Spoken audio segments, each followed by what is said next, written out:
bienvenidos a Diario de Cuba. Hoy hablamos con Ariel González. Yo uso Minasobuco, esta página, esta cuenta en Twitter que tiene más de 39,000 seguidores, que además yo creo que un poquito fue un aliciente para ti en momentos difíciles en Cuba, tener esa cantidad de seguidores, de personas que ven tu contenido, que están pendientes de tu contenido. Ariel González estudió medicina en Cuba, era estudiante de medicina allí, y estuviste detenido por los sucesos del 11 de julio. Fue uno de los que estuvo detenido allí. Bienvenido a Diario, ¿cómo estás? Hola, ¿qué tal? Muchísimas gracias por la invitación acá. Y bueno, sí, por lo que me decías, la verdad es que yo no sabía el impacto que tuvo la detención mía hasta que salgo, ¿no? No tenía manera de verificar las redes. Y realmente sí fue muy gratificante ver que tantas personas me apoyaron después de todo lo que sucedió. Vamos a empezar por el principio, ¿no? Sí. ¿Cómo nace Yo Uso Minasobuco? ¿Cómo se le ocurre a un estudiante de medicina que está ahí en plan, bueno, no sé qué, la célula, el organismo, no sé qué, el virus? ¿Cómo tú dices, yo quiero tener esta cuenta de humor y de crítica a la realidad cubana? Bueno, todo fue por eso de virus que estabas diciendo. Yo creo que la cuarentena jugó un papel muy importante en la creación de esta cuenta, ¿no? Yo tenía como una especie de tiempo vacío. En esto de la cuarentena no estábamos dando clases, básicamente estábamos, no sé si las personas que están fuera de Cuba conozcan el término, lo que es pesquisar. Pesquisar es básicamente ir tocando puerta por puerta e irle preguntando a las personas si tienen fiebre o no. Esto que es algo bastante, digamos, repetitivo y tal, me dejaba muchísimo tiempo libre. Y yo decido crear un lugar donde yo pueda subir todas las cosas que yo podría hacer de humor o de lo que fuera, en este caso fue de humor, y que no se perdieran. O sea, no que fuera ponerlo en un estado de WhatsApp o compartirlo con las amistades, sino un lugar donde alguien pudiera ir y que estuvieran todas, ¿no? Y así surge la idea. De hecho, le pongo el nombre por un vídeo que fue bastante tendencia en aquel momento, un muchacho que estudia en nuestra facultad, bueno, en la que era mi facultad. Y entonces, poco a poco empieza a ganar seguidores esta idea, empieza a coger fuerza y yo quiero, y le empiezo a dar yo como un carácter más personal o más profesional también. Y así es como surge. Todo fue por pasar el tiempo. Y hoy, mira, 39,000 seguidores, además tienes presencia en Instagram, estás lanzando podcast, pero bueno, eso ya lo vamos viendo con el tiempo. La detención por participar en las protestas del 11 de julio, ¿cómo la recuerdas? ¿Cómo fue el trato? Cuéntame un poco cómo recuerdas ese día. Bueno, a mí me detienen el día 11 mismo sobre las 2 3 de la tarde. Y desde ahí, bueno, ya desde que a mí me detienen el trato es pésimo. Me detienen no de una manera civilizada, intentando darme golpes, me ahorcan, me tiran para dentro de una patrulla. O sea, fue algo bastante violento y no fue de las detenciones más violentas de las que tengo conocimiento. Entonces, cuando me llevan hacia la cárcel, porque estuvimos aproximadamente casi un día entre una estación de policía y la otra, que no nos llevaban todavía a la cárcel, allá adentro fue terrible. Nosotros nos llevaron de noche, porque en el gobierno cubano se usa mucho esto de utilizar la noche y la tranquilidad de la noche para hacer cosas que pasen un poco desapercibidas. Entonces nos trasladaron de noche hacia el correccional del Cotorro, ahí nos bajaron y la recibida fue de libro o de película nazi, ya que nos recibieron con unos pastores alemanes, nos metieron por un cuarto, ahí golpearon gente, desnudaron gente, le gritaron de todas las personas. Yo estaba, aquello parecía un sueño o una pesadilla. Y a mí por suerte no me tocó de primera persona. Sí lo vi, sí lo escuché, sí lo sentí al lado mío, pero no me tocó que me golpearan así de esa manera. Entonces ahí nos llevan a una celda, ahí siguieron la violencia, siguieron los golpes, siguieron las vejaciones. Incluso ya acostados a veces venían, en mi celda pasó, que vinieron y bajaron a un muchacho que estaba acostado y le dieron golpe con estas porras que usan los policías. Y después lo volvieron a acostar ahí, a veces venían y se llevaban a alguien, todo formaba parte de un terror psicológico, a veces venían y se llevaban a alguien de una celda y tú no lo volvías a ver y a veces lo que hacía era que lo cambiaban para otro lugar, pero la idea era como que tú no te sintieras seguro, como que en cualquier momento podrían llegar y te podrían llevar a ti también. que tú no dijeras, bueno, ya lo malo pasó y ya estoy bien. No, la idea era mantenerte en un constante estado de alarma. Bueno, eso fue terrible. Yo cuando salgo el día 17 después me sigo enfrentando a abusos por parte de la policía. A mí me llevaron de mi casa el día de mi cumpleaños, que fue el día 4 de agosto. Tuve una cantidad grande de citaciones después en la policía. Y ahora mismo estoy conociendo personas dentro de Cuba que están pasando exactamente por el mismo proceso. Así que es algo que sigue todavía, justo como me pasó a mí.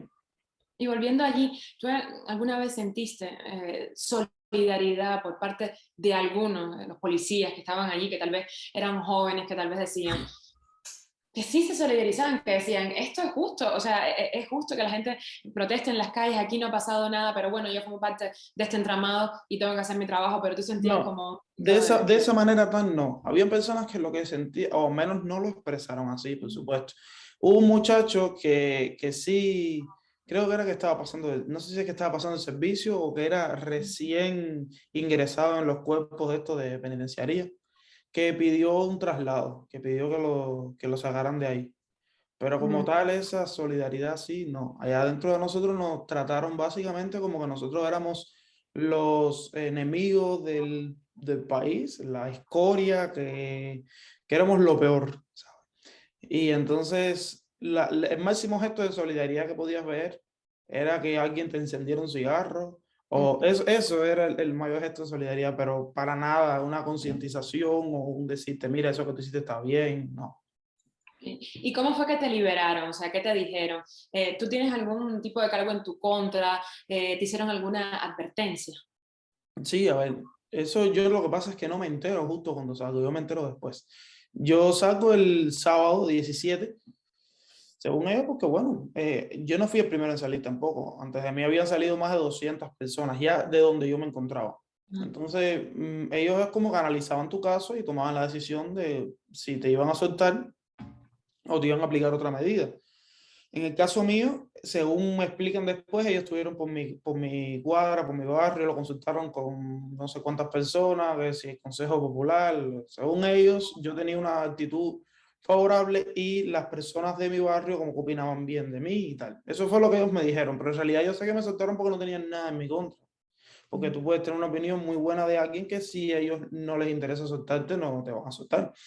Entonces, esa es la explicación que ellos me dan a mí, pero por supuesto no es una explicación real. ¿Y tú crees que tuvo que ver toda la presión mediática que tuvo tu caso? Porque tú al final tienes presencia en las redes sociales, porque además tú tienes constancia de que hay personas que los detuvieron el mismo día que tú y tal vez siguen en esa situación. Sí, sí, exactamente. Yo, a pesar de que allá adentro no me hicieron referencia en ningún momento a mis redes sociales, y eso fue después, cuando me vuelven a llevar, pero estando desde el 11 hasta el 17, a mí no me hacen referencia a mis redes sociales. De hecho, el testimonio que yo doy se contradice en algunos momentos con cosas que yo subí a mis perfiles de redes sociales que todavía se encontraban ahí, porque como yo no tenía acceso a ellos, pues todavía se encontraba ahí. Y así todo, no pasó nada. A mí me liberan y no me hacen referencia nunca a redes sociales. Sí, sí sé que cuando estoy saliendo se me acerca en un carro un teniente coronel y me llama y me dice, tú eres el estudiante de medicina. Y a mí me resultó raro que me identificaran de esa manera. Y luego me doy cuenta de que, de que a nivel mediático se estaba haciendo una campaña de que había un estudiante de medicina que estaba preso por estos eventos, ¿no? Entonces, a lo mejor yo pienso que sí se sabía lo que se me hizo entender como que se me soltaba simplemente porque el caso mío se había resuelto y no por presión mediática. No me dieron a entender como que te vamos a soltar porque la gente está pidiendo que te soltemos. Y entonces esta persona que me llama y me dice, tú eres el estudiante de medicina, me amenaza, me dice que tú eres una persona tranquila, no te vuelvas a meter en estas cosas porque la próxima vez no vas a salir tan fácil.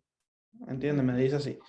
Y entonces yo creo que sí, yo creo que eso tuvo un impacto importante en la decisión de que me soltaran a los 6 días. Es que, o sea, comparado con otras personas, vale, tuviste suerte en ese sentido. Te quiero preguntar, ¿qué advertencias te hicieron después? O sea, en las segundas citaciones, en esas veces ya cuando tú estabas en tu casa, tocaban la puerta y decían, vamos, o sea, ¿qué hablaban? Bueno, primeramente a mí me hacen una advertencia desde que salgo el día 17, no me la hacen directamente, pero luego me citan porque supuestamente yo estaba en prisión domiciliaria. Esto es algo que a mí no me habían notificado. Yo pensaba que ya yo estaba libre. Me sueltan, normalmente la prisión domiciliaria tú debes de firmar un papel, pero bueno, yo no firmé nada y cuando me llaman, como el 3 de agosto por ahí, era para firmar la liberación, en plan pasaba de ser prisión domiciliaria a ya ser una persona normal sin ningún tipo de medida mm, cautelar. Entonces ese día me hacen firmar un acta de advertencia. Un acta de advertencia en la que a mí se me negaba, por ejemplo, expresar mi opinión política en público, unirme con personas que no sean afines al gobierno, para estar en un lugar donde existe una aglomeración de personas, gritar en la calle, lo que sea, así sea el nombre de alguien que esté llamando, no puedo, según ellos, tener ningún tipo de altercado con la policía, de ningún tipo. Y entonces era una serie de cosas que todas tenían que ver con lo mismo, todas tenían que ver con las manifestaciones. Básicamente ellos estaban asegurando de que se me hiciera ilegal a mí poderme manifestar en el futuro. Si yo me iba a manifestar, ya ellos tenían algo. Me decían, mira, tú firmaste que tú no ibas a hacer esto y bueno, ahí sí puedes ir preso con la ley de ellos. ¿Entiendes? No es algo arbitrario como lo que estaban haciendo. Entonces yo tengo que firmar esa advertencia. Y luego a mí me llevan de mi casa de tocarme la puerta y decirme vamos, fue el día 4 de agosto, que fue el día de mi cumpleaños. Los demás días me dejaban como un papel de una citación para el mismo día, en plan una hora antes o 2 horas antes. Y, y nada, y adentro me decían lo mismo, sigue con lo que tú estás haciendo, no te compliques la vida, que tú no eres un delincuente, porque en la cabeza de ellos los que se están manifestando eran delincuentes. Y mentira, no nada más lejos de la realidad. Yo conocí muchísimas personas allá dentro de la cárcel y eran personas que trabajaban, que no tenían un salario que les alcanzaba para vivir bien, muchachos de 18, 19 años con un hijo que tenían que mantener una familia y tenían que trabajar y no sabían cómo salir adelante. No eran delincuentes. Sí había muchas personas de bajos recursos, sí había muchas personas con bajo nivel cultural, pero eso no son personas delincuentes, ese es el pueblo de Cuba. Entonces ellos nos trataban como delincuentes porque en su cabeza los que se manifestaban o estaban siendo pagados o eran personas delincuentes, eran personas que no sabían lo que estaba sucediendo, estaban confundidos según ellos. Entonces a mí me citan y siempre me decían lo mismo.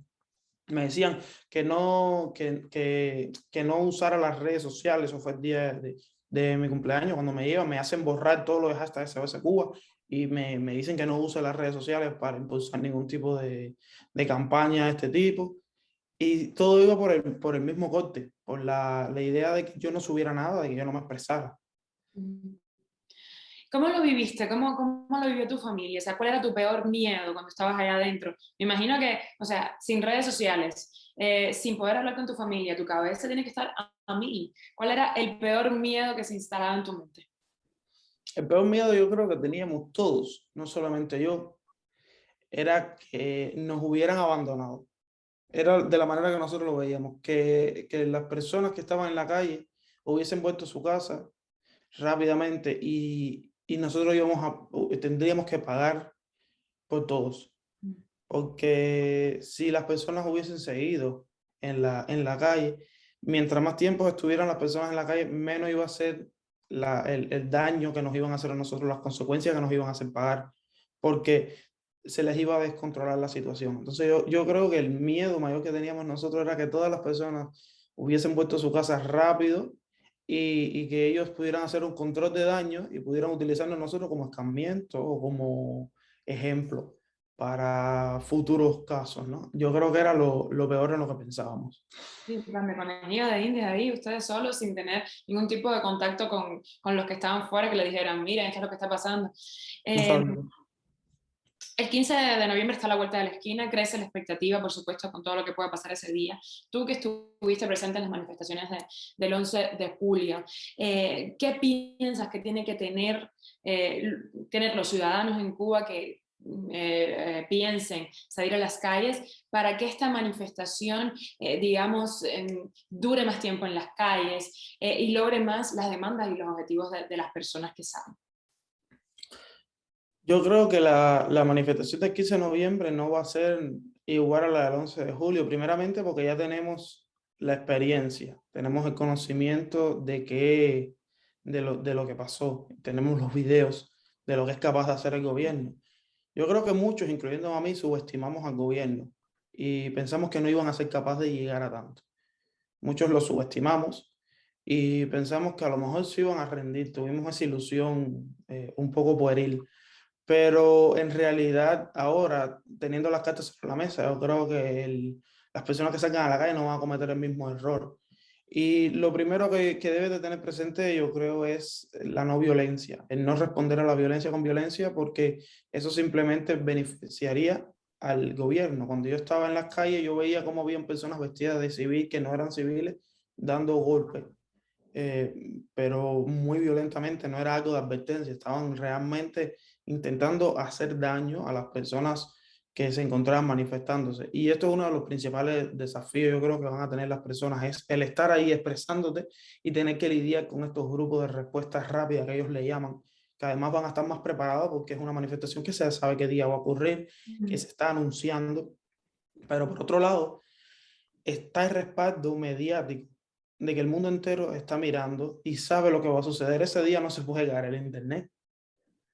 Y entonces, si se cae el Internet, va a ser ya esa va a ser una victoria. El hecho de que el gobierno quite el Internet va a ser una manera de decirle, miren, o sea, qué más evidencia quieren de que en Cuba no hay libertad de expresión?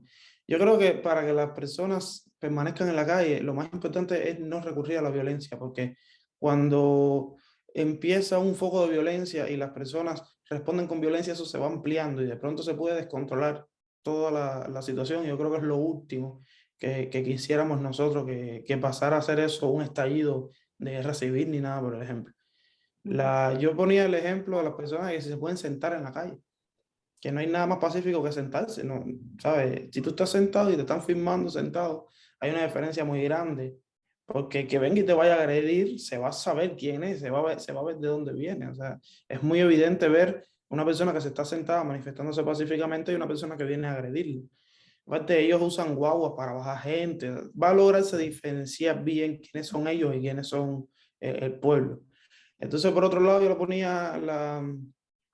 le daba la idea a las personas que tenían influencia en las redes sociales y que no querían participar porque tenían miedo, porque no sabían qué iba a pasar. Yo lo entiendo, porque no todo el mundo está dispuesto a asumir las consecuencias y a veces uno no sabe cuáles son las consecuencias, pero ya después que lo haces tienes que asumirlas.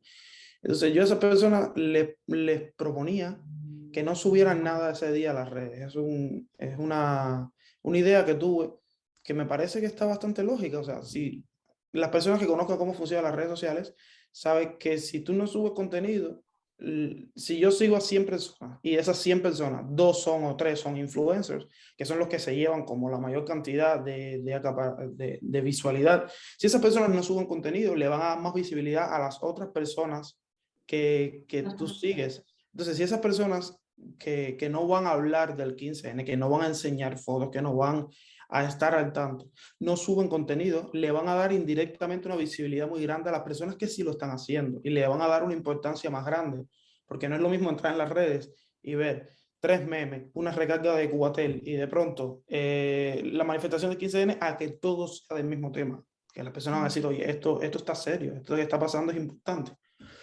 Y esas dos maneras para mí ayudarían mucho. Eso es contando con que no quiten el internet, por supuesto, es algo con lo que hay que contar. Te quiero hablar de esta nueva etapa que vas a vivir, que hace 2 semanas estás viviendo. ¿Cómo llegas a España? ¿Cómo te sientes? ¿Piensas regresar a Cuba? Cuéntame cómo va la cosa. No, de querer regresar a Cuba uno siempre quiere, pero si algo tengo claro es que no voy a regresar mientras esté ese gobierno. No me voy a exponer a, a que me lleven preso, que me hagan lo mismo que le hicieron a Hamlet, simplemente por dar un escarmiento. Ellos me dejaron salir porque básicamente, aunque mi esposa sea ciudadana y yo vengo acá porque mi esposa y yo habíamos venido antes incluso, yo tenía visa, pero igual si ellos no te quieren dejar salir, no te dejan salir, así seas ciudadano de otro país. Entonces a ellos les convenía que yo me fuera y yo no pienso entrar mientras ese gobierno siga en poder. ¿Y piensas dedicarte de lleno a tus redes sociales, a personas que te siguen, a ese humor? Ya vi que estás sacando un podcast, o retomar tu carrera de medicina. ¿Cómo lo tienes planeado? Bueno, me gustaría hacer las dos cosas, me gustaría tener eh, algo seguro, porque al fin y al cabo las redes sociales es algo muy efímero, es algo que hoy está y mañana no, hoy te va bien y mañana no. Mm, Y tampoco es que yo tenga un bagaje que me permita vivir de las redes sociales, no es el caso. A mí me permite alcanzar cierta cantidad de personas, pero todavía no me puedo permitir, y menos fuera de Cuba, que todo es más caro, que el nivel de vida es más alto. mm. No se vive con 5.000 ni 10.000 pesos cubanos. En Cuba tampoco, pero te ayuda mucho más 10.000 pesos cubanos que acá en España. Entonces yo sí me gustaría terminar mi carrera, me gustaría ejercerla y siempre llevar este proyecto en paralelo. A mí el humor me fascina. Yo lo descubrí durante la cuarentena. Siempre me ha gustado, siempre he sido el payaso del aula, pero en la cuarentena descubrí que me gustaba hacerlo. Y no solamente a través de las redes sociales, simplemente que las redes sociales fue lo que me permitió, estando en mi casa, llegar a las personas. Fue lo que me permitió darme a conocer. Pero me gustaría llevarlo más adelante a los monólogos, llevarlo al teatro. Me gustaría hacerlo algo profesional de verdad, porque es realmente, yo creo que es como mi vocación, ¿no? Y es un poco complicado cuando tu vocación tiene que ver con el arte y no es algo que se estudia o algo que se hace, porque si tu vocación es la medicina, tú sabes que, bueno, tienes que estudiar medicina, son 6 años y después lo ejerces. Pero si tu vocación es el humor, no sabes por dónde empezar, no sabes a dónde ir, no sabes de qué manera se va a dar, ¿no? Pero sí me estoy esforzando, estoy intentando que por mi parte no quede y hacerlo lo mejor posible. A mí me gusta mucho, estuve viendo antes de entrevistarte, la mamá de Giovanni, me mantiene la risa, con la cosa que te pones en la cabeza, el típico torniquete cubano, me encantó. ¿Cuáles son los influencers que te inspiran, en los que tú dices, ay, qué bien lo hace, quiero hacer algo parecido, coges ideas? Bueno, de siempre ha sido Alexis Valdés. Alexis Valdés ha sido el humorista con el que yo he crecido desde que estoy en la primaria. Bueno, tú sabes que los discos que tú ibas y comprabas en el banco de discos, yo compraba los discos de Esta Noche Tonight, que era el programa que él presentaba, y después cuando tuve acceso a internet, lo buscaba por YouTube, los videos de Cristinito, y de siempre ha sido el humor que me gusta, porque es un humor que aporta algo. No es un humor vacío, no es un humor desechable, es realmente algo que vale la pena escuchar. En eso yo me quisiera ver reflejado, me quisiera ver reflejado en un tipo de humor que te aporta algo, un tipo de humor que te hace pensar, que se te queda. ¿Entiendes? Que no sea la típica canción que escuchas, te gusta y a los 2 meses no te acuerdas de ella. Alexis Valdés lo tuvimos por aquí en una entrevista y es lo que tú dices, tiene la parte cómica, pero tiene mucho valor y sus palabras no están vacías, tiene mucho que decir, mucha enseñanza. Cuéntame del podcast que has lanzado, La Cola, ¿qué nos podemos encontrar en él? Bueno, es un proyecto que estoy empezando justo ahora. Hoy debo de grabar el segundo capítulo. La idea es hacer un podcast 100% cubano, porque el tema del podcast todavía no ha llegado muy bien a Cuba. Las personas en Cuba no son muy consumidoras de podcast, y las personas que lo consumen podcast de otros países. Porque en Cuba, como tal, hay 2 o 3 podcasts que sí se dedican. Está, por ejemplo, Radio Enjambre por un lado, y vi que el B tiene un podcast también. Pues me encontré con él porque era el nombre que le quería poner al mío, y cuando lo googleo veo que ya lo habían hecho, que era La Muela. Entonces veo que él ya lo tenía, y entonces me pongo a escucharlo y está súper bien, pero creo que no hay un podcast de humor todavía cubano que sea para los cubanos. Y a mí siempre me ha gustado hacer las cosas para los cubanos. Yo creo que yo no funciono si no es con los cubanos. No, quizás pueda hacer algo para otras personas, pero donde yo me siento bien en mi ambiente es hablándole a los cubanos. Y entonces quise hacer algo y estoy haciendo algo que las personas puedan descargárselo, se sientan identificados con eso y que se rían un poco, y que no solamente sea de humor, sino que te aporte algo, ¿entiendes? Que un análisis de lo que está pasando, hablar de algún tema que le interese mucho al cubano. Es algo dirigido 100% para el público cubano. Por eso es que no solamente lo pongo en Spotify o en las redes sociales así que los cubanos no podemos acceder, sino que también lo pongo en el canal de Telegram, que no importa el tema de la monetización y las visualizaciones, simplemente que lo tengas a la mano, que puedas entrar en algún lugar y lo puedas consumir. Tenemos muy pendientes de ese segundo capítulo de La Cola. Gracias por estar con nosotros, por tu tiempo y también por la valentía que tuviste en Cuba y que sigues teniendo por acá. Te dejo los micrófonos abiertos en caso de que te quieras despedir de la audiencia de Diario de Cuba, de los jóvenes que todavía están allí en Cuba, que planean manifestarse el próximo 15 de noviembre. Nada, muchísimas gracias por haberme permitido estar aquí con ustedes y muchísimas gracias por la labor que hacen en Cuba, que realmente si algo hace falta es información, si algo hace falta es difundir noticias en un lugar donde todo está incierto, no sabes si algo es real o si es fabricado. Y a las personas que están todavía en Cuba y que van a salir a manifestarse el 15 de noviembre, simplemente agradecerles por sacrificar tanto en una causa tan bonita y que es una causa común, pero que muchas personas a veces no la ven o simplemente no quieren responder a ella, que es el llamado a construir un país y a luchar por tus propios derechos. Y nada, esas personas son muy valientes. Yo conozco a algunos y realmente son personas que son de esas personas que pasan a los libros de historia. Me gustó Y mucho además ay, perdón que te interrumpa. no, Me no, gustó no. la historia esta del muchacho de la bicicleta. Como que se le perdió la bicicleta y él ahí preocupado, ay, mi amigo, ahora cómo le digo. Sí, sí, eso es para que tú veas que no todo el mundo vive las cosas de la misma manera. Yo creo que eso es un ejemplo muy importante para no estigmatizar cómo es eso allá, el proceso allá adentro, porque esa persona vivió paralelo a nosotros, él estaba viviendo otro problema, él estaba allá adentro y su problema no era el mismo que nosotros. Y era realmente así, él no estaba preocupado por si le daban 15 años de cárcel o por si más nunca, él estaba preocupado por la bicicleta. Entonces fue algo bastante curioso. Y la verdad es que la pasamos muy bien con él, nos reímos cantidad, él también se reía y eso nos ayudó mucho estando allá adentro. Entonces yo quise transmitir eso, no quise que eso se quedara, ese pedazo se quedara en el olvido. Me pareció algo bastante interesante. Bueno, muchísimas gracias por tu tiempo, nos mantenemos en contacto y mucho éxito con ese podcast. Y bueno, nada, para adelante con el humor que tienes potencial. Muchísimas Muchas gracias. gracias. Muchas gracias.